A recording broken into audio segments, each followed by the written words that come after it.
Você sabia que, rindo daquela sua série favorita, o corpo humano pode chegar a movimentar até 80 músculos? Rir envolve estruturas como o cérebro, garganta, coração, tórax, além do rosto, é claro. O tecido muscular corresponde a cerca de 80% da massa corporal dos seres vivos vertebrados.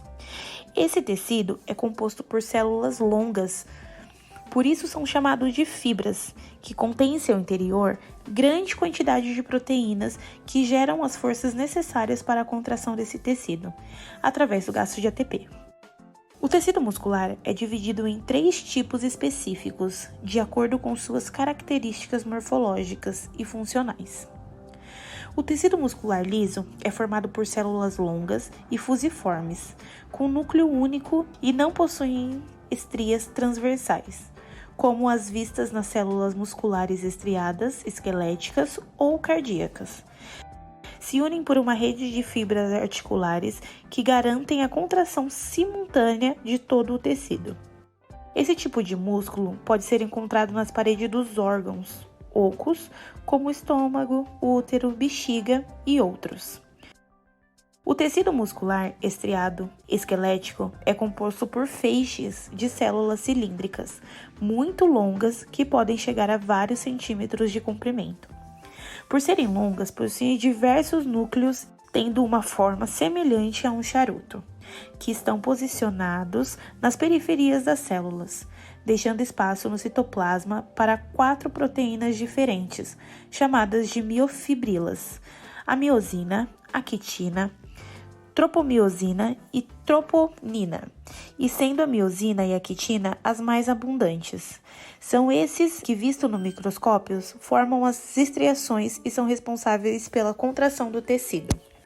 O tecido muscular estriado cardíaco é composto por células alongadas e ramificadas, que apresentam estriações transversais, como no tecido muscular estriado esquelético. Essa célula apresenta 1 ou 2 núcleos localizados no centro da fibra muscular.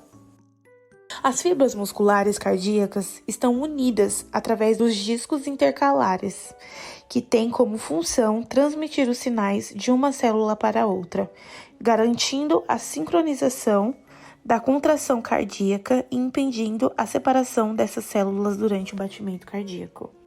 Mas como ocorre a contração?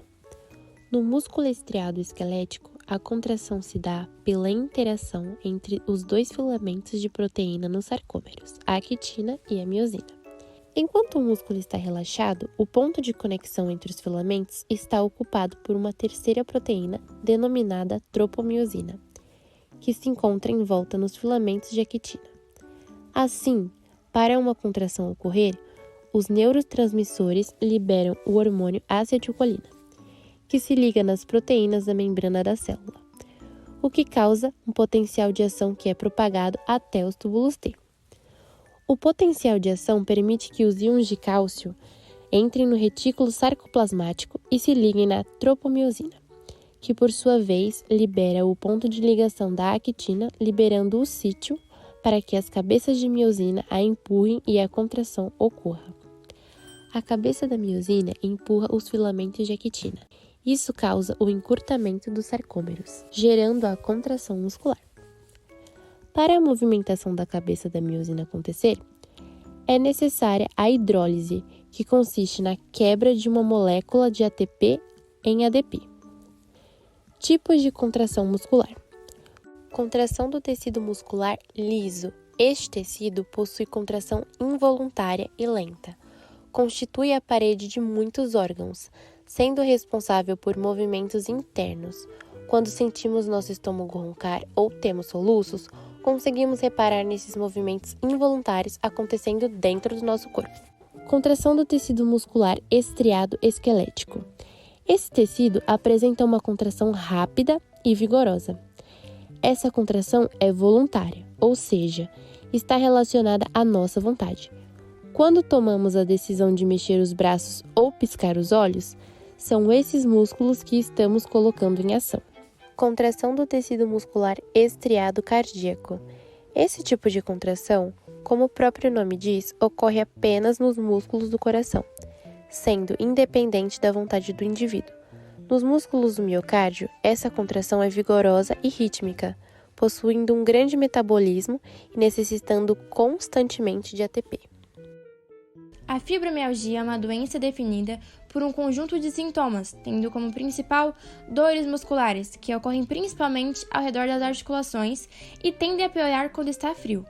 Além da popular dor nas juntas, outros sintomas montam o quadro, como fadiga, enxaqueca, dormência, alterações intestinais, além de ansiedade e depressão, que trazem grande prejuízo para seu convívio social. A fibromialgia é considerada uma doença crônica que gera diferentes reações aos pacientes, dificultando seu diagnóstico, o que é atenuado também pelos sintomas serem muito diversos. Também é importante ressaltar que mesmo a depressão sendo um dos seus sintomas, não significa que a fibromialgia é um problema psicológico. Não existe uma causa exata, mas acredita-se que ela seja causada por níveis desregulados de químicos no sistema nervoso central, fazendo com que os estímulos de dor aumentem sua intensidade. Na maioria dos casos, a fibromialgia costuma aparecer depois de uma infecção grave, traumas psicológicos ou físicos. A doença não possui cura, porém existem tratamentos como relaxantes musculares, antidepressivos e neuromoduladores, assim como terapias e a prática de atividades físicas para aliviar os sintomas. Os isquiotibiais são os músculos da parte de trás da coxa e fazem um papel muito importante na extensão e flexão do joelho. A lesão desse músculo está ligada fortemente à prática de exercícios onde o atleta precisa correr com muito vigor, como no futebol. Esta lesão ocorre quando há uma contração muito violenta do músculo ou um impacto direto sobre ele, o que pode provocar dano nas fibras musculares, no tecido conjuntivo e em pequenos vasos sanguíneos, e resulta em dor súbita, inchaço, roxidão no local e uma perda considerável da função. O diagnóstico é dado após exames de imagem, como ressonância magnética ou ultrassom, e é sempre importante procurar ajuda médica, pois compressas podem não resolver o problema. Como a lesão é muito conhecida entre os jogadores de futebol, os técnicos identificam com facilidade, o que causa certa preocupação, porque eles sabem que a recuperação é lenta, incerta e gera predisposição para que a lesão aconteça repetidas vezes no mesmo local. O tratamento consiste em repouso completo, compressas geladas e fisioterapia, mas, em casos mais graves, podem ser necessárias cirurgias reparadoras. Created using Powtoon.